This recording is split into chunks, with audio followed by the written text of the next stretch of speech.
Emmanuel, সবাইকে জানাই খ্রিস্টীয় প্রীতি এবং শুভেচ্ছা। আজকের নীরব ধ্যানের নির্ধারিত বিষয়টি হলো যাত্রা পুস্তক তার 23 অধ্যায়। যাত্রা পুস্তক তার 23 অধ্যায়ে ঈশ্বর ইসরায়েলদের জন্য সামাজিক ন্যায় বিচার, সততা, সাব্বত বছর, বিশ্রামবার এবং বার্ষিক উৎসব পালন সংক্রান্ত আইন ও নির্দেশনাবলী দিয়েছেন। ঈশ্বরের কর্তৃত্বের অধীনে এটি ন্যায়সঙ্গত সমাজ প্রতিষ্ঠা করা ছিল তার মূল লক্ষ্য।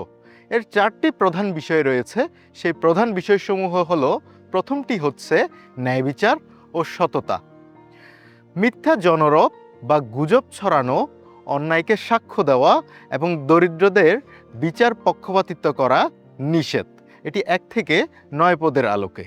এবং দ্বিতীয় যে বিষয়টি হচ্ছে সেটি হচ্ছে বিশ্রাম আইন, 10 থেকে 13 পদের আলোকে। সেটি হচ্ছে 6 বছর জমি চাষের পর 7ম বছরে তা পতিত রাখতে হবে এবং প্রতি 7ম দিনে বিশ্রাম নিতে হবে। এবং তৃতীয় যে প্রধান কারণ হচ্ছে সেটি হচ্ছে 3টি প্রধান উৎসব পালন করতে হবে 14 থেকে 19 পদের আলোকে। সেটি হচ্ছে অম্লহীন রুটির পর্ব, শস্য কর্তন পর্ব এবং ফল সংগ্রহ পর্ব পালন করার নির্দেশ পবিত্র বাইবেলে দেওয়া হয়েছে।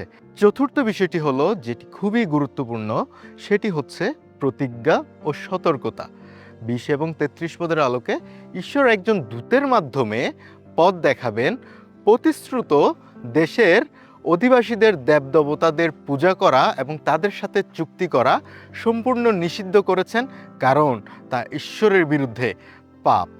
এই অধ্যায়ের মূল বার্তা হলো, ঈশ্বরের আনুগত্য করলে তিনি অন্নজলে আশীর্বাদ করবেন এবং আমাদের সকল রোগ দূর করবেন। ঈশ্বর তার বাক্যের দ্বারা আমাদের সকলকে আশীর্বাদ দান করুক। ইম্মানুয়েল।